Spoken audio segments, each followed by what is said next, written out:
You see, I'm a part of a couple of generations because I was raised by my great-grandmother, and I'm not that old. So I'm a part of 2 generations. And that generation just told you what they need to tell you, just kept on moving. Whether you liked it or don't like it, they told you what they had to say, and kept on moving. And asked you, are you hungry, baby? Do you need something to eat, baby? I'll feed you, baby. After they just told you up and down, you in tears. They said, are you hungry, baby? What you want? You know, grandma want to feed you right there. What you want to eat? What's your cornbread? What you want to eat? Like they ain't said nothing to us. Like they ain't hurt our feelings. Like you ain't about ready to cry. But they won't worry about your tears. They won't worry about your feelings. They want to make sure your life was together. That's what family is supposed to help us do. But we're too sensitive. We're too busy issue-driven. My God.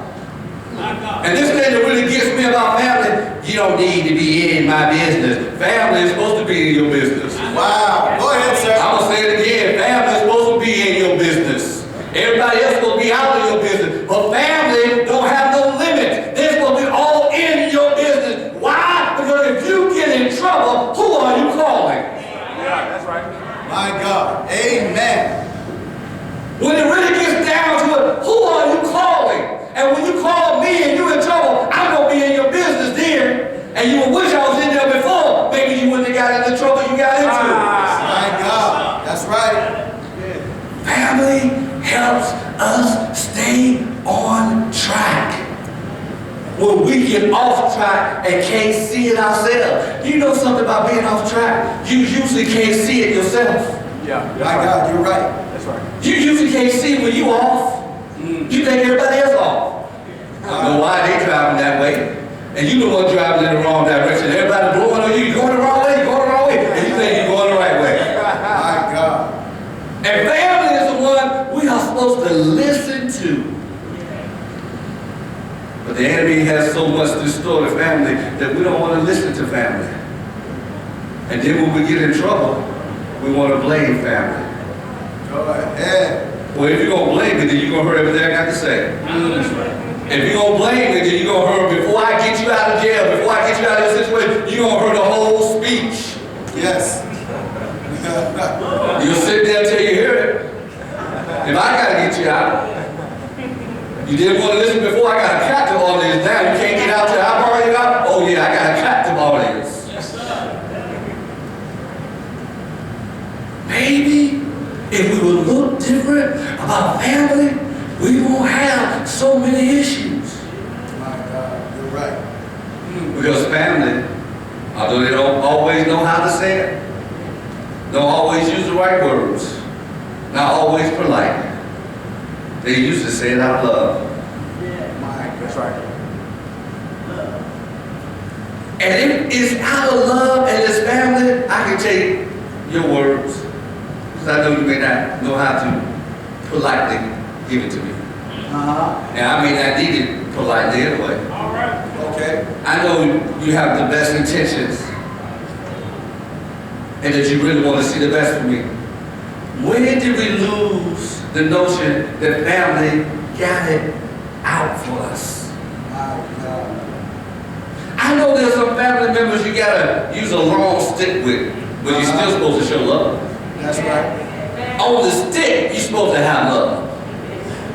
Although it's a long stick, it's a stick of love. And sometimes you gotta get even longer, who you're dealing with. But it's still a stick of love. And one thing they knew about family, if I need you, all you gotta do is call me. I'll be there. Our family ties must be stronger than they are now. If we're going to make it through the difficult times we are in now. Yes. Amen. Our family ties, our view of the family must be reshaped so that we're not so sensitive when they want to really tell us the truth about us. Go ahead, sir. See, real family, you be telling the truth. You say, I want to hear it, I want to hear it, I want to hear it. But you keep on talking because they're going to hear it. They still hear it. And somewhere down the line, they be like, you know, I really didn't want to hear you all that time, but I'm glad you did tell me. I'm glad you did warn me. I'm glad you did help me. That's right. That's what family is about. We have replaced family with other things, thinking that they're supposed to come to our rescue. But God designed family to be there when we need them. No matter what happens, you can still build family back together. Yes. But guess what? Mm. It's a decision. Yes. It's a decision. If I make a decision that I don't want family, hey, you may not have it. But if you make a decision to have family, it can be worked out. Yes. The problem is, we get our feelings in the way. Yes. We get our emotions in the way, and we get our pride in the way. They need to apologize to me. They said that to me. If it's family, who cares who said what to what, as long as we get the family back together? That's right. My God. Do we gotta wait till there's a funeral to get family back together? Do we gotta wait till they're in the grave and you say, I wish I had told them I was sorry, I wish we had mended these fences? Do we have to wait till then to put family back together? Is pride gonna take you to your grave and you never get it right? You're saying something, Pastor. Family ties. Family ties. All it takes is for one person to make a step. That's right. That's all it takes. They're not going to receive me. Even if they don't receive you now, they know you made the step. You want this thing. And when they get out of their pride, they know, okay, maybe I can't call them because they did try to reach out to me. So maybe I can go ahead and reach back out to them. Was your feelings hurt that bad that you can't speak for 2 years? Was it all that? Do you even remember what you had an argument about? Do you even remember what it was? Was it that significant to break up family? You got to understand something. We have an enemy that wants to destroy families. Because if he destroys families, he destroys the church. He destroys the community. He destroys the nation. And yes, we got a multi-facet of family these days. It's not the traditional family that started in the Garden of Eden with a mother, a father, and children. It's not that American dream like it used to be. I just want to get married and have a picket fence around my house and a swing on the porch and a nice car to drive and a good paying job. It's not that same dream anymore. It's good. You got mothers struggling to raise children by themselves. You got fathers struggling to raise children by themselves. And I sit back and wonder, how do they do it? Because it's 2 in our house, and we struggle.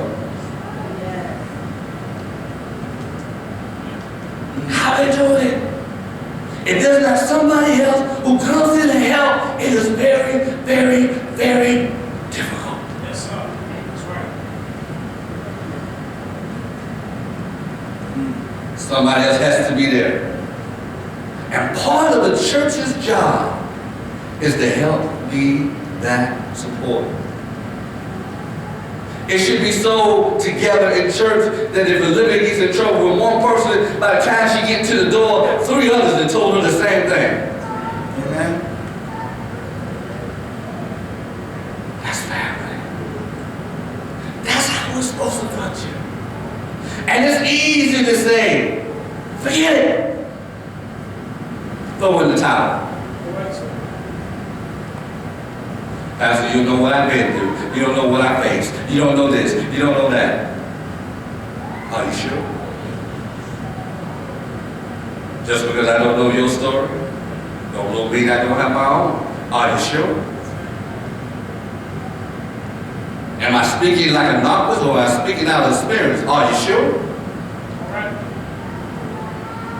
The Pharisees, the people who heard Jesus speak, said, he doesn't speak like one who just knows the law. He speaks like one who is just a teacher of the law. He really is in this thing. So judge it for yourself. Am I talking just out the side of my neck this morning?